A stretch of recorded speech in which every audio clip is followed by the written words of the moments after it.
Hello guys, welcome back to our channel Fantasy World. இன்னைக்கு என்ன வீடியோல என்ன பார்க்க போறோம் அப்படினா குராகுஸ் பாஸ்கெட்பாலோட சீசன் 1 எபிசோட் 19 க்கான எக்ஸ்பிளனேஷன் தான். இந்த எபிசோடோட ஸ்டார்டிங்ல மேட்ச் பாத்துக்கிட்டு இருந்த சுட்டோகு பிளேயர்ஸ் எல்லாம் பேசிக்கிட்டு இருக்காங்க. அதுலயும் டோவோ சொல்றான், என்னடா இது சேரின் டீம்ல இவங்களுக்கு அகைன்ஸ்டா நிக்க முடியல, நம்மலாம் போனா நச்செடுத்துறாங்க போல அப்படினு சொல்றான். அதுக்கு பின்னாடி இருந்த இன்னொருத்தன் அப்பலாம் கிடையாதுன்னு சொல்லிட்டு அடிக்கிறான். இருந்தாலும் அவங்க கேப்டனுமே அதை அக்செப்ட் பண்ணிக்கிறாரு. மிடோரிமா ஃபேஸ் பண்ணதுல ரொம்ப டஃபான ஆப்பனர்னா அது காகமி தான். ஆனா காகமியால அவமினைக்கு பக்கத்துல கூட நிக்க முடியல. அதனாலதான் இவன் ஜெனரேஷன் ஆஃப் மிராக்கிளுக்கு ஏசா இருக்கிறான் போல அப்படின்னு சொல்லிட்டு அவங்க கேப்டன் சொல்றாரு. மிடோரிமாவும் மேட்ச் முடியும் டக்குன்னு நான் போயிட்டு வரேன் அப்படின்னு சொல்லிட்டு கிளம்புறான். கீசே வந்து என்னடா அதுக்குள்ள கிளம்புறியா, இத பார்த்துட்டு உனக்கு ஷாக்கா இல்லையா அப்படின்னு சொல்லிட்டு கேக்குறான். அதுக்கு மிடோரிமாவும் என்னைய பத்தி கவலைப்படுறதோட குரோகோவை பத்தி தான் கவலை பண்ணணும்னு சொல்லிட்டு நினைக்கிறேன். ஏன்னா அவனோட பாஸ்கெட்பால் ஸ்டைல் அவமினைக்கு அகைன்ஸ்டா கம்ப்ளீட்டா ஷட் டவுன் பண்ணப்பட்டுருச்சு. இதுவே அவனுக்கு ரொம்ப ஒரு டிப்ரெஷன் ஸ்டேஜ் கொண்டு போயிடும். அண்ட் அதை தாண்டி சைரின் டீமுமே ரொம்ப யங்கான ஒரு டீம் தான். இந்த டீம்ல இவ்வளவு பெரிய அடியை டக்குன்னு ஒரே நாள் ராத்திரியில எல்லாம் ஓவர் கம் பண்ணி வந்துடவே முடியாது. இப்போ அவங்க தோத்தது அடுத்து நடக்க போற 2 லீக் மேட்ச்ல இவங்களுக்கு எந்த விதத்திலும் அஃபெக்ட் ஆக கூடாதுன்னு வேணா நம்ம வேண்டிக்க முடியும், அவ்வளவுதான் அப்படின்னு சொல்லிட்டு மிடோரிமா கிளம்பிடுறான். டோவோ அகாடமி அவங்க ட்ரெஸ்ஸிங் ரூம்ல உட்கார்ந்திருக்கப்போ ஒருத்தன் வந்துட்டு பேசிக்கிட்டு இருக்கான். அவங்க ஏதோ சுட்டோக்குவே வின் பண்ணிட்டாங்கன்னு சொல்லிட்டு நான் அவங்கள பெரிய ஆளுங்கன்னு சொல்லிட்டுலாம் நினைச்சேன். அவங்க அப்படி ஒண்ணுமே கிடையாது. அதுலயே அந்த நம்பர் 11 அந்த குரோகோன் இருந்தாப்ல அவன் எல்லாம் ஒண்ணுமே கிடையாது. அவன் டீமுக்குள்ள எதுக்கு இருக்கானே தெரியல அப்படின்ற மாதிரி குரோகோவை பத்தி பேசிக்கிட்டே இருக்கிறான். இதை கேட்டு அவனுக்கு செம்ம கடுப்பாயிருந்தா அவனை சட்டை பிடிச்சு தூக்கிடுறான். உன மாதிரி மேட்சை வேடிக்கை பார்த்துக்கிட்டு இந்த அளவுக்கு வாய் பேசுறதுக்கு தகுதியே கிடையாது அப்படின்னு சொல்லிட்டு கடுப்பாயிடுறான். இன்னொரு பக்கம் நம்ம கோச்சுமே வந்துட்டு நமக்கு இது மட்டும் இல்லடா, இன்னும் 2 மேட்ச் இருக்குது, அதனால யாருமே இவ்வளவு சீக்கிரம் சேட் ஆகலாம் கூடாது அப்படின்னு சொல்லிட்டு இருக்காங்க. பட் இவங்க யாருமே ஒன்னும் பேசுற மாதிரியே இல்ல, அவ்வளவு அப்செட்டா இருக்காங்க. அப்படியே கொஞ்ச நேரம் இருந்துட்டு இவங்க எல்லாம் ட்ரெஸ்ஸிங் ரூம் விட்டு வெளியே போகும்போது காகமி வந்து குரோகோ கிட்ட வரான். இதுதான் ஆக்சுவலி நம்மளோட லிமிட்னு சொல்லிட்டு நினைக்கிறேன். எனக்கு தெரிஞ்சு இன்னும் நம்ம ரொம்ப தூரம் போக வேண்டியது இருக்குது. நம்ம அந்த அளவுக்கு பவர் ஆகணும் அப்படின்னா நம்ம சேர்ந்து வேலை பார்த்தா டீம் ஒர்க் எல்லாம் இருந்தா என்னால வின் பண்ண முடியும்னு சொல்லிட்டு தோணல அப்படின்ட்டு காகமி சொல்லிட்டு போறான். குரோகோக்கு இதை கேட்டுட்டு ஷாக்கா போச்சு. இவன் என்னடா அந்த ஜெனரேஷன் ஆஃப் மிராக்கிள் இருக்க ஒருத்தே மாதிரி பேச ஆரம்பிச்சிட்டான் அப்படின்னு சொல்லிட்டு அவனே இதே மாதிரி தான் தனியா தான் இருக்கணும் அப்படின்னு சொல்லிட்டு பேசிட்டு இருப்பான். இவனும் இப்ப அதே மாதிரி ஆயிட்டானே அப்படின்னு சொல்லிட்டு கொஞ்சம் அப்செட் ஆகுறான். அடுத்து சைரின் டீம் வந்து அவங்களோட செகண்ட் கேம்ல விளையாடுறாங்க. கோச் வந்து அவங்களோட பேக்ரவுண்ட்லயே வாய்ஸ்ல சொல்லிட்டு இருக்காங்க, 2 மேட்சா காகமியை நாங்க உள்ள இறக்கவே இல்ல. அண்ட் அது மட்டும் இல்லாம குரோகோவோட கேம் பிளே சுத்தமா சரியில்லை. எப்பவுமே குரோகோ டீமுக்குள்ள செம யூஸ்ஃபுல்லா இருப்பான். அவனோட பாஸ் எல்லாம் அவ்வளவு அக்யூரேட்டா இருக்கும். ஆனா இந்த வாட்டி அவனோட பாஸ் எதுவுமே ஒர்க் அவுட் ஆகல, அவன் கரெக்டாவே பாஸ் கொடுக்கல அப்படின்னு சொல்றாங்க. அண்ட் அதோட ரிசல்ட்டா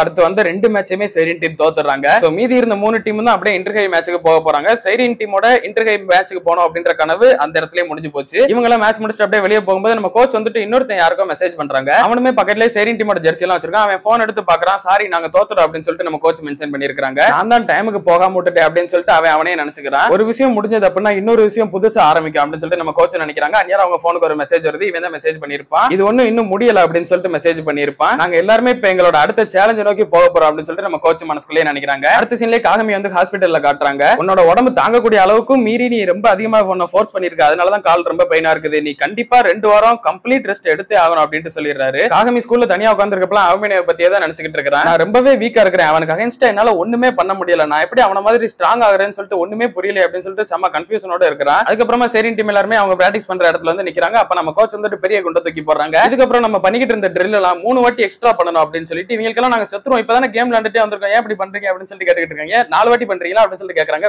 வேணாம் பதாமி நாங்க போயிடுறோம் அப்படின்னு சொல்லிட்டு போயிடுறாங்க. குரோகோ இன்னைக்கு நாங்க உன்னை ஸ்டாப் பண்றோம் அப்படின்னு சொல்லிட்டு கோகுனே சூச்சிடா 2 பேரும் சொல்லிட்டு இருக்காங்க. இவங்க எல்லாம் பிராக்டிஸ் கேம் விளையாடுறப்ப குரோகோ இந்த வாட்டி சூப்பராவே பாஸ் கொடுக்குறான். வழக்கம் போல கிட்டத்தட்ட பழைய மாதிரி விளையாட ஆரம்பிக்கிறான். இவங்களும் குரோகோவை ஸ்டாப் பண்ண முடியாம 2 பேரும் மாறி மாறி கத்திக்கிட்டே கிடக்குறாங்க. கோச் கொஞ்சம் சந்தோஷப்படுறாங்க, குரோகோ கொஞ்சம் ஓகே ஆயிட்டான் அப்படின்ட்டு. அப்ப பார்த்தா குரோகோ ஒரு பால் சொதப்பி விட்டுறான். இன்னும் ஃபுல்லா இவன் சரியாகல போல அப்படின்னு சொல்லிட்டு அவங்க மனசுக்குள்ளே நினைச்சுக்கிறாங்க. அடுத்து இவங்க எல்லாம் லேண்ட் முடிச்சதுக்கு அப்புறம் கோச் எல்லாரும் இங்க வந்து நில்லுங்க அப்படின்னு சொல்றாங்க. இவங்களும் வந்து நின்னதுக்கு அப்புறமா சரி நம்ம ஸ்கூல் ஃபர்ஸ்ட் வந்தப்ப நீங்க ஒரு ப்ராமிஸ் பண்ணீங்களே அது என்னன்னு சொல்லிட்டு ஞாபகம் இருக்குதாப்பா அப்படின்னு சொல்லிட்டு கோச் கேக்குறாங்க. ஏதோ வந்து வினோதமான ப்ராமிஸ், இந்த மேட்ச்ல தோத்துட்டா அப்புறம் நாங்க இந்த ட்ரெஸ் இல்லாம நிக்கிறோம் அந்த மாதிரி சொன்னது தானே அப்படின்னு சொல்லிட்டு இவங்களுக்கு ஷாக் ஆயிருது. சோ அது நடக்காம இருக்கணும் அப்படின்னா இன்னும் உங்களுக்கு ஒரே ஒரு ஆப்ஷன் மட்டும் தான் இருக்குது, அதுதான் வின்டர் கப். இந்த இன்டர்ஹைக்கு எந்த அளவுக்கு ஸ்ட்ராங்கான டீம் வந்தாங்களோ அதே அளவுக்கு வின்டர் கப்லயும் வரதான் செய்வாங்க. இந்த வின்டர் கப்ல நீங்க ஜெயிச்சீங்க அப்படின்னா ஓகே, அப்படி இல்ல அப்படின்னா இந்த ப்ராமிஸ் பண்ண மாதிரி நீங்க பண்ணிதான் ஆகணும் அப்படின்னு சொல்லிடுறாங்க. இந்த வருஷத்தோட நம்மளோட கடைசி சான்ஸ் இதுதானா அப்படின்னு சொல்லிட்டு மீட்ட பேவும் சொல்றான். இதுல ஒருவேளை நம்ம வின் பண்ணல அப்படின்னா நம்மள ட்ரெஸ் இல்லாம நிக்க விட்டுருவா போலே அப்படின்னு சொல்லிட்டு ஹியூகாவும் பயப்படுறான். அப்புறம் கோச் வந்துட்டு இன்னொரு விஷயம் நான் சொல்ல மறந்துட்டேன் ஹியூகா, நம்மளோட கியோசே வந்துட்டு மறுபடியும் வீட்டுக்கு வந்துட்டா, கொஞ்ச நாள்ல விளையாட வந்துருவேன்னு சொல்லிட்டு அப்படின்னு சொல்றாங்க. கியோசேவா அது யாருப்பா அப்படின்னு சொல்லிட்டு ஃபர்ஸ்ட் இயர் பையன் எல்லாரும் கேக்குறாங்க. ஓ ஆமா நீங்க ஃபர்ஸ்ட் இயர் பையன் யாரும் அவனை பாத்துருக்க மாட்டீங்கல்ல, அவன் வந்துட்டு நம்பர் 7, அவன் தான் எங்க டீமோட ஏஸ் அப்படின்னு சொல்லிட்டு ஹியூகா சொல்றான். இவங்க பிராக்டிஸ் முடிச்சுட்டு ட்ரெஸ் சேஞ்ச் பண்ணிட்டு இருக்கப்ப காகமி ஓகேவா தான் இருப்பானா அப்படின்னு சொல்லிட்டு யசுகி கேக்குறான். நான் அவனுக்கு கால்வலி இருந்தாலும் பரவாயில்ல, சும்மா வந்து நம்ம கேம் விளையாடுறதே பாடுறான்னு சொன்னேன், ஆனா அவன் தான் கேட்கவே இல்லை அப்படின்ட்டு ஹியூகா சொல்றான். கோகனேமே வந்துட்டு நான் அவனை ஒரு வாரத்துக்கு மேல பார்த்த மாதிரியே தெரியல அப்படின்னு சொல்லிட்டு சொல்றான். டே அவன் உன்னோட கிளாஸ் தானே, அவன் எப்படி இருக்கான் அப்படின்னு சொல்லிட்டு குரோகோவை எல்லாம் கேக்குறாங்க. நான் அவன் கூட இப்பக்குள்ள பேசவே இல்லை அப்படின்னு சொல்லிட்டு சொல்லிடுறான். ஏன்டா ஒரே கிளாஸ்ல இருக்கீங்க, கால் வலியெல்லாம் எப்படி இருக்கு அப்படின்னு எதுவும் கேட்டுக்க கூட மாட்டியா அப்படின்னு சொல்லிட்டு ஹியூகா கேக்குறான். உண்மையை சொல்ல போனா அப்படின்னா இப்பெல்லாம் காகமி கிட்ட பேசுறது ரொம்பவே கஷ்டமா இருக்குது அப்படின்னு சொல்லிட்டு குரோகோ சொல்லிட்டு போயிடுறான். குரோகோ இப்படி சொல்லிட்டு போனதுக்கு அப்புறம் இவங்களுக்கெல்லாம் குரோகோ மேல கொஞ்சம் ஷாக்கா போச்சு. இவன் என்னடா ஃபர்ஸ்ட் இவன் ஓகேவா இருக்கானா, காகமி கூட பிரச்சனை இல்லை, இவன் ஒரு மாதிரி இப்ப திரியறானே கொஞ்ச நாளா எதுவும் சரியா பேச கூட மாட்டேங்க அப்படின்னு சொல்லிட்டு இவங்களுக்கு ஒரு மார்க்கமாவே இருக்குது. குரோகோமே வந்துட்டு தனியா பிராக்டிஸ் பண்ணிக்கிட்டு இருக்கான். இவங்க எல்லாரும் ஒண்ணு அப்படியே வீட்டுக்கு நடந்து போய்கிட்டு இருக்கப்ப அந்த ஃபர்ஸ்ட் இயர் பையன் எல்லாம் கேக்குறாங்க, ஆமா இந்த கியோசி சொன்னீங்களே அவன் எப்படிப்பட்ட ஆளு அப்படின்னு சொல்லிட்டு கேக்குறாங்க. குரோகோ இன்னும் அவனோட கிளப் ரூம்குள்ளேயே தான் நின்னுகிட்டு இருக்கான். அவனுக்கு அவமினேஷன் அந்த ஒரு வார்த்தை பார்த்தா திரும்ப திரும்ப ஞாபகம் வந்துகிட்டே இருக்குது. நீ கொஞ்சம் கூட இம்ப்ரூவ் ஆகவே இல்ல, உன்னோட பாஸ்கெட்பால் ஸ்டைல் கண்டிப்பா வின் பண்ணவே செய்யாது அப்படின்னு சொன்ன எல்லாமே மண்டபல ஓடிக்கிட்டே இருக்குது. குரோக்கோ வந்துட்டு அப்படியே பாலை தூக்கி ஷூட் பண்றான். பால் ஆனா பாஸ்கெட்குள்ள உள்ள வெளியே போய் விழுகுது. வெளியே அந்த பக்கம் உருண்டு போன பால ஒருத்தர் கையை வச்சு பிடிக்கிறாரு. அப்படியே அவர் பந்து எடுத்துட்டு நான் கேட்ட ரூமர் எல்லாம் கரெக்ட் தான் போலயே, உனக்கு பாஸ் கொடுக்கறத தவிர வேற எதுவுமே சுத்தமா வராது போல. பட் அதனால என்ன, இப்ப